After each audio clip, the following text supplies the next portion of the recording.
ओम शांति।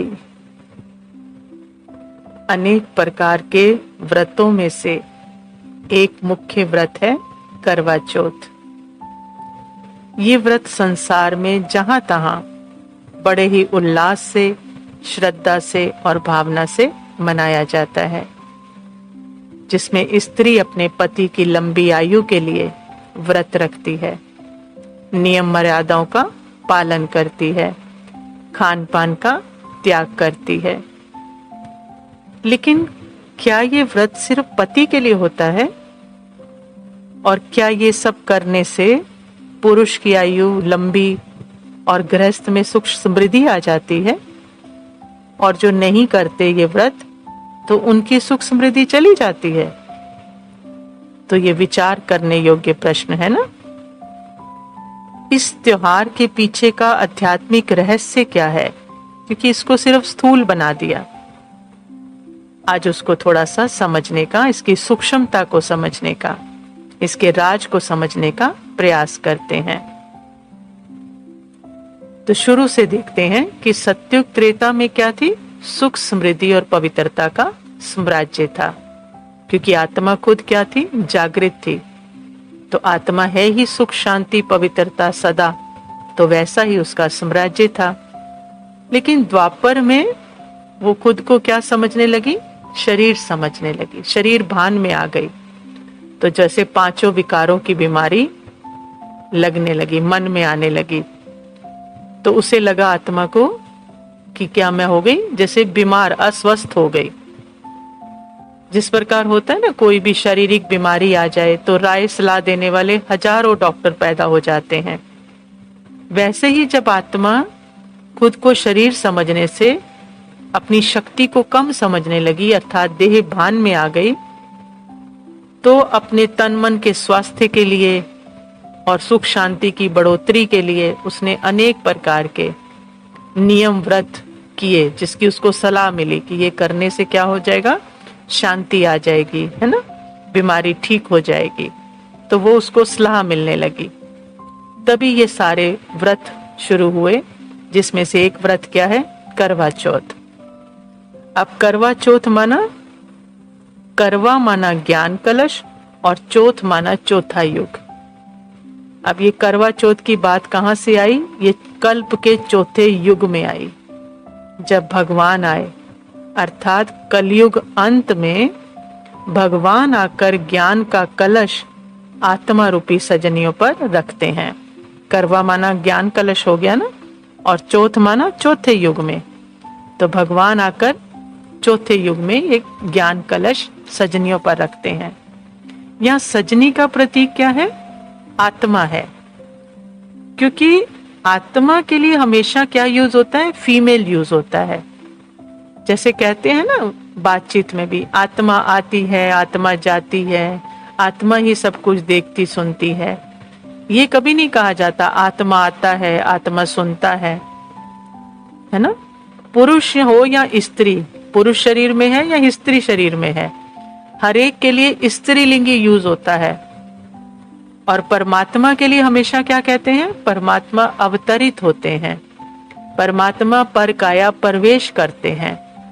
उनके लिए कभी नहीं कहते कि परमात्मा आती है, परमात्मा जाती है। तो इसका मतलब क्या हुआ?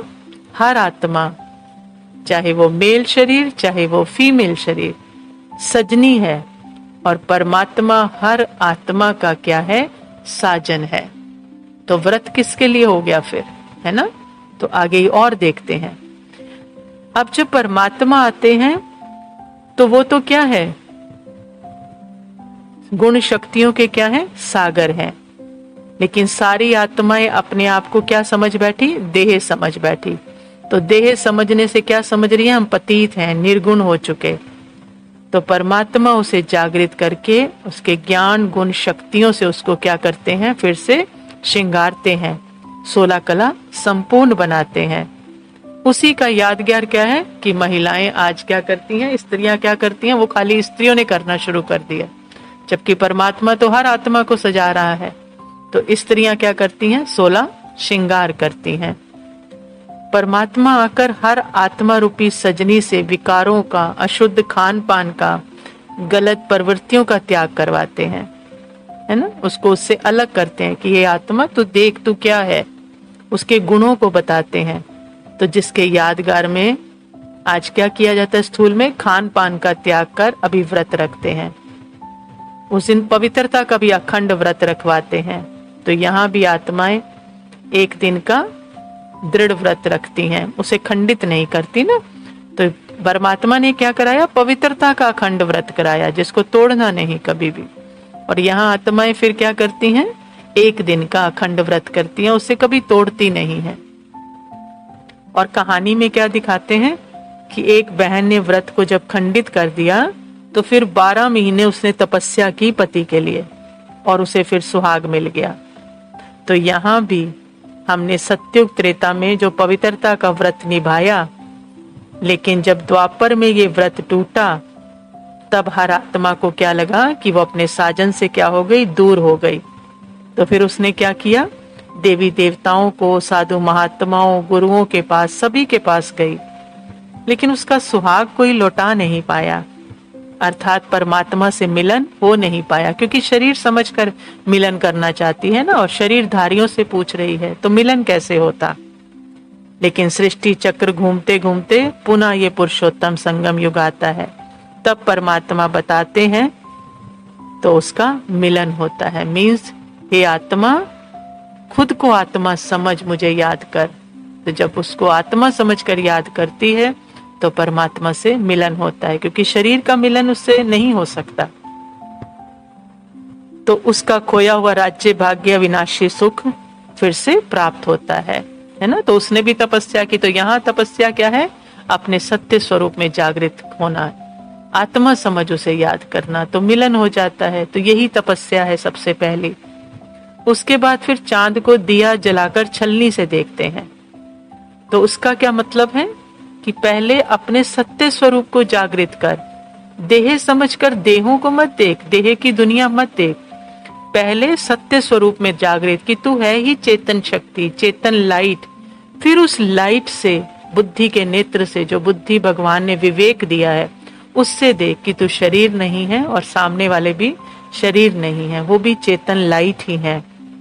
तो इसका मतलब है चांद से वो फिर उसको देखती है ना। फिर उसको क्या दिखाते हैं, तो यहां भी क्या करना है कि देह का रिश्ता तो क्या है, झूठा और अल्पकालीन है ना। तो जब आत्मा समझ के देखेंगे तो वो क्या लगेगा, वो देह लगेगी, वो भी तो क्या है, पति पाठ जो निभा रहा है वो भी तो क्या है, आत्मा है ना। तो सच्चा आत्मिक रिश्ता होगा, है ना। तो परमात्मा और आत्मा, चाहे वो आत्मा पुरुष है या आत्मा पुरुष शरीर में है या स्त्री शरीर में है, परमात्मा आत्मा दोनों अजर अमर अविनाशी हैं। तो जब उनमें रिश्ता है तो वो कैसा होगा, अजर होगा ना, अविनाशी होगा। तो आत्मा क्या बन जाती है, हर आत्मा ही जब परमात्मा से मिलन हो जाता है, उसको पहचान लेती है कि वही साजन है, तो अखंड सौभाग्यवती बन जाते हैं। क्योंकि परमात्मा की तो उम्र कभी कोई कम कर नहीं सकता ना, वो तो सदा है ना, और आत्मा भी सदा है, तो सदा उसकी सजनी है। जागृत होते ही तो क्या वरदान मिल गया, क्या आशीर्वाद मिल गया हर आत्मा को, अखंड सौभाग्यवती भव, है ना। क्योंकि परमात्मा तो कभी मरता नहीं है। फिर कैंची व सुई धागे का प्रयोग नहीं करना, माना सदा मधुरता, कभी भी कटु व चुभे हुए वचन परिवार में यूज नहीं करने हैं किसी के प्रति भी। और जो आत्मा परमात्मा साजन के साथ है वो कभी कटु शब्द यूज कर ही नहीं सकती, है ना। इसलिए कैंची व सुई दिखाते हैं, यूज नहीं करनी है। फिर कहानी में दिखाते हैं कि वो 12 महीने तक मृत शरीर के पास ही बैठी रहती है, लेकिन इसका अर्थ है कि आधा कल्प तक आत्मा अपने आप को शरीर समझकर जीती है ना। जब भूल जाती है तो माना क्या हो गई, कब्र दाखिल है, मरे हुए के समान हो गई ना, क्योंकि स्वयं का ही पता नहीं। तो अंत में परमात्मा पिता आकर ज्ञान अमृत पिलाते हैं, तो वो एक एक संकल्प, शरीर का जो भी धर्म है वो सारे भगवान को क्या करती है, देह के सब धर्म भूलकर उसको परमात्मा को अर्पण करके अपने को आत्मा समझ बाप को याद करती है, साजन को याद करती है। तो वो एक एक सुई क्या होती है, निकल जाती है। तो मरे हुए से जिंदा हो जाती है, मीन्स जागृत हो जाती है। अपने सत्य स्वरूप में जागृत होना माना जिंदा हो जाती है, और 21 जन्मों के लिए पवित्र निर्विकारी खुशहाल दैवी परवर्ती का वरदान प्राप्त कर लेती है।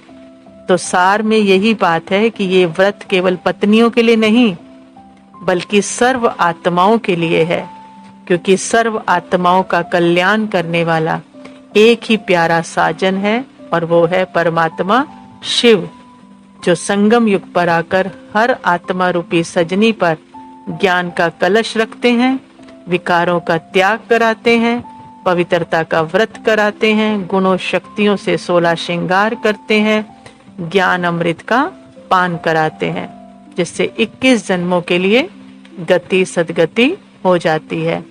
ऐसी बेहद की भावना से हमें व्रत की पालना करनी है, तो बेहद की प्राप्ति होगी। तो अब क्या करना है? बेहद सजनी आत्मा, बेहद परमात्मा, अपने सत्य स्वरूप में जागृत और परमात्मा पिता के साथ, तो सदा ही हर आत्मा अखंड सौभाग्यवती है। ये सदा के लिए वरदान मिल जाता है। अच्छा, ओम शांति।